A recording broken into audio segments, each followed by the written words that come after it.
President Mnangagwa has proclaimed March 26 as the day for holding by-elections to fill vacant parliament and council seats, a move welcomed by the country's major political parties.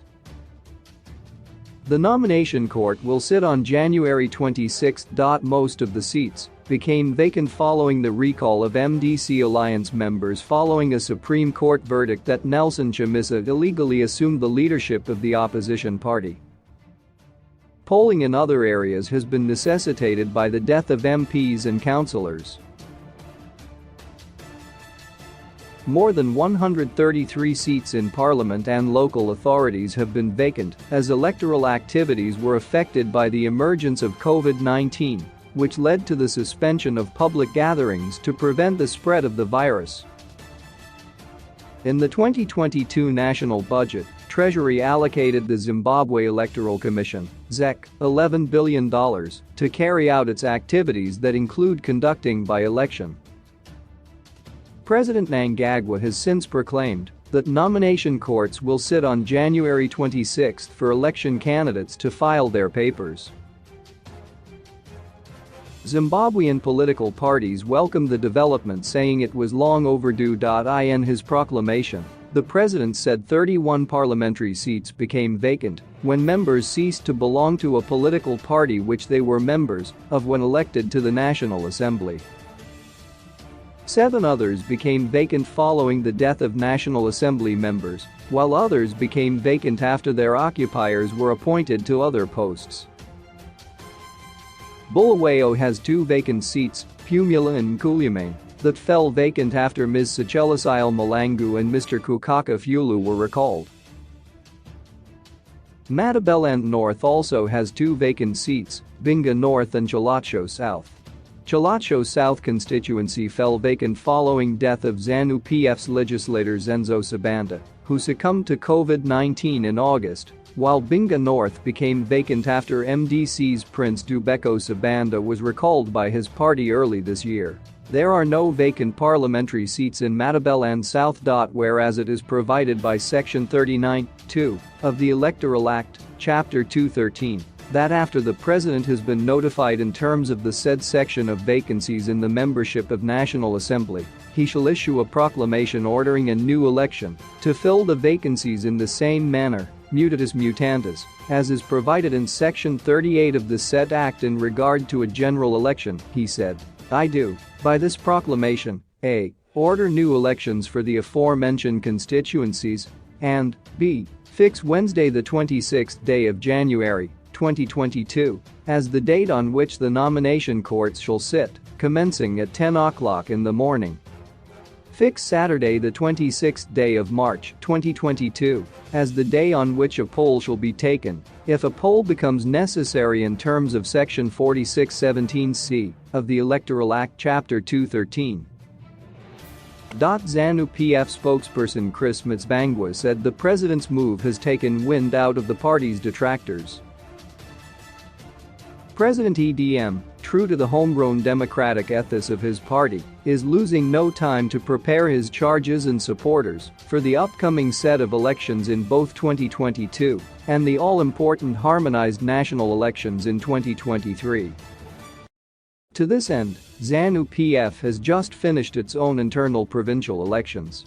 To underscore the serious commitment, the party even held them during the seasonal holidays on the annual calendar.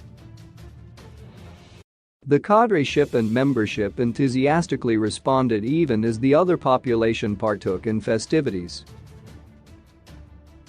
The provincial elections were held as close as can be to the pattern of national elections. All in all, they were viewed as a dress rehearsal of the big one in 2023, he said. The basis of a resounding victory is being molded.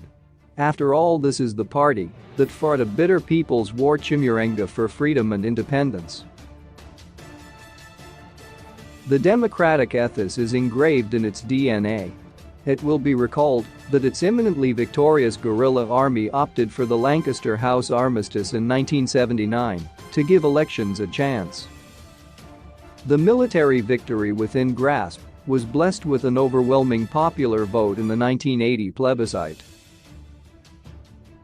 The first ever in guerrilla war victories as the Bush to office was shunned in favor of the popular mandate as the route to governance. He said, meanwhile the boxes of the manifesto of the party continue to be ticked off all to the satisfaction of the population. Mnangagwa said an unprecedented infrastructure program is revitalizing the national road network, hence commerce will expand as costs of business are trimmed.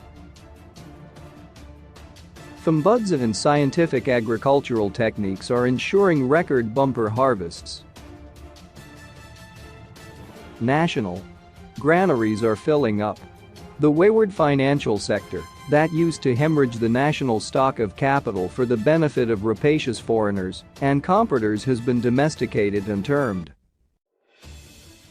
The value of the national currency is beginning to hold as supply and demand strictures buffet the markets through weekly auctions. They replace the inherent corruption of currency allocation. Business have never been so bullish. Companies are investing. Jobs are being created once again, he added.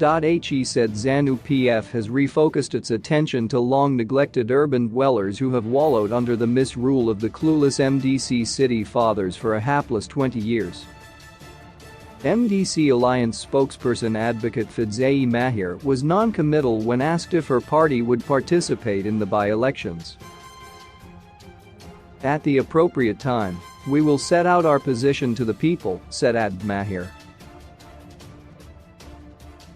She, however, said the proclamation for elections must be accompanied by a clear reforms roadmap that paves the way for an undisputed election. We reiterate our call for the alignment of electoral laws to the Constitution, the full implementation of existing electoral laws especially as they pertain to state media, she said.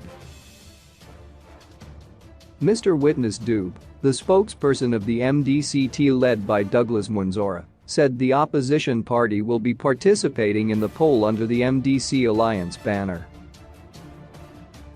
MDCT will be participating in by-elections together with its partners under the MDC Alliance banner. Our party machinery is almost through with its candidate selection processes which will be ratified by our party structures through consensus and primary elections where need will arise.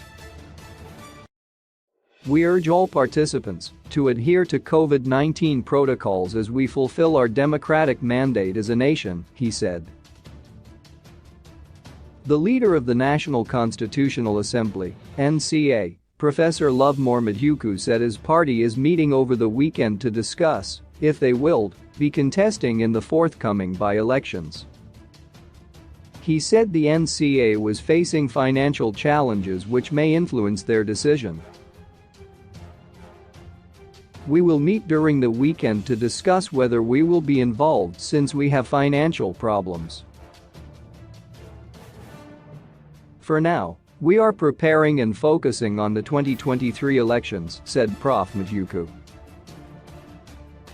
We will take into account our financial resources in our decision, but we welcome the development. It was time we had the by-elections.